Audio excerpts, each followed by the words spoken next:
Hey y'all, I'm LaShonda. Welcome to Saving Grace Suppers. Today we are going to be taking a few shortcuts from the store to make a very quick and easy dinner. We're making chicken pot pie. Let me show you how it's done. All right, this is all we're going to need. I love homemade pie crust, but today I am using store-bought pie crust. So delicious, and it will save me a ton of time. And I have some celery sticks and carrot sticks. I'm going to cut those up to go inside. They've already been peeled and partially cut, so that's also going to save me some time. Instead of making a roux and going that route, I am going to use some cream of chicken soup, and I've also got a can of peas to go in with my other vegetables and an onion I'm going to chop. In addition to some of my other shortcuts, rotisserie chicken, that's going to help a ton, save some time. And then of course, we're going to season with some salt and pepper. Let's get chopping.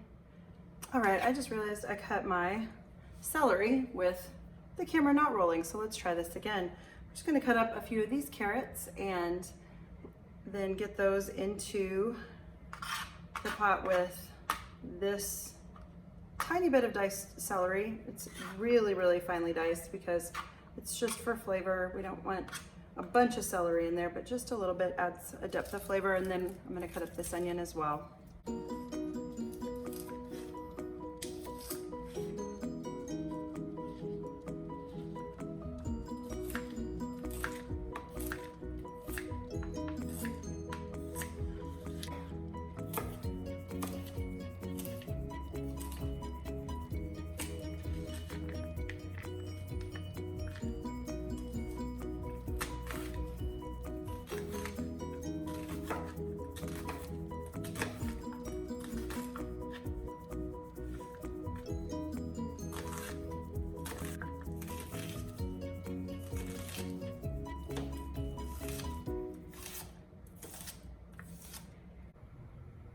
Here are our chopped vegetables. I realized there's an incredibly important ingredient that I forgot to mention earlier. Butter. Everything's better. All right, let's get to sauteing these vegetables up.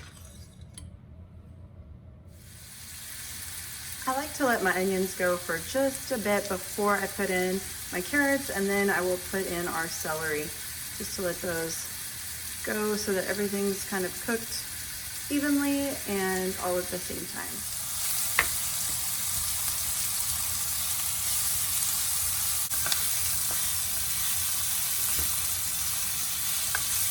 I do add just a little bit of salt and pepper at this stage, just a little bit at a time over the course so that we create those layers of flavor.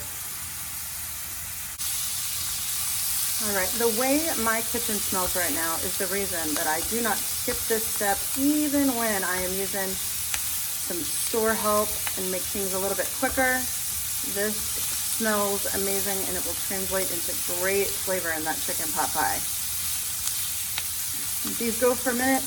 I'm gonna turn them down and just let them stay and get soft and the right texture that we want for our chicken pot pie while I chop up some rotisserie chicken.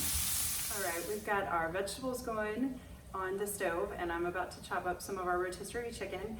If you don't have a rotisserie chicken or you choose to cook this at home from fresh, recommend just chicken breast or chicken thighs. I like to use mine on the bone and then pull the meat off after I cook it. It's a lot more flavorful in my opinion. Boneless is great and it's another time saver. So if you want to just cook those, either grill them or saute them or even boiling them in either stock or water, can get them cooked, and then once they cool a little bit, they'll be cool enough to handle so that you can chop them up. But today we are using rotisserie chicken. Let's go.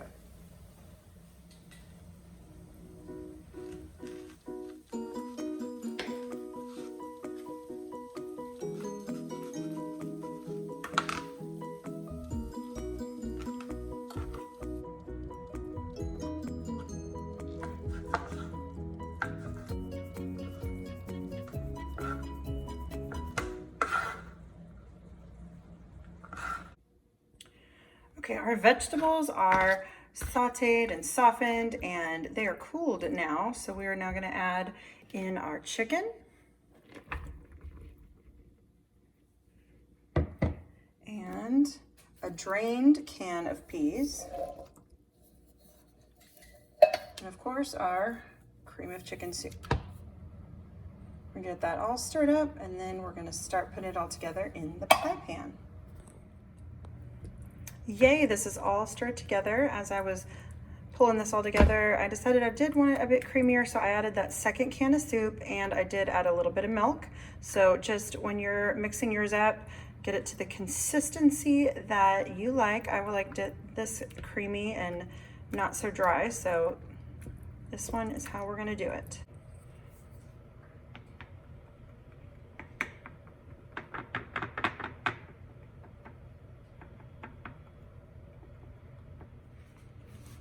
All right, there's one of our pie crusts in the pie pan. I'm gonna put on our filling. I just kind of pinched the edges, and then I'm gonna pinch the two pie crusts together when I get the top one on there.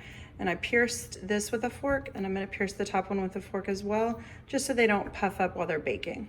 Let's get this filling in there, and then we'll get the top one.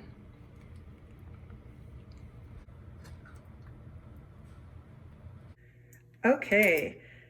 All right, the top crust is now on our chicken pot pie. I'm just gonna poke a couple of vent holes in it with a fork, and then crimp the edges around the sides so that the air and steam can come out as it's baking, and we won't have anything kind of creeping out the sides if there's any gaps left in the crust. So that's what we're gonna do now.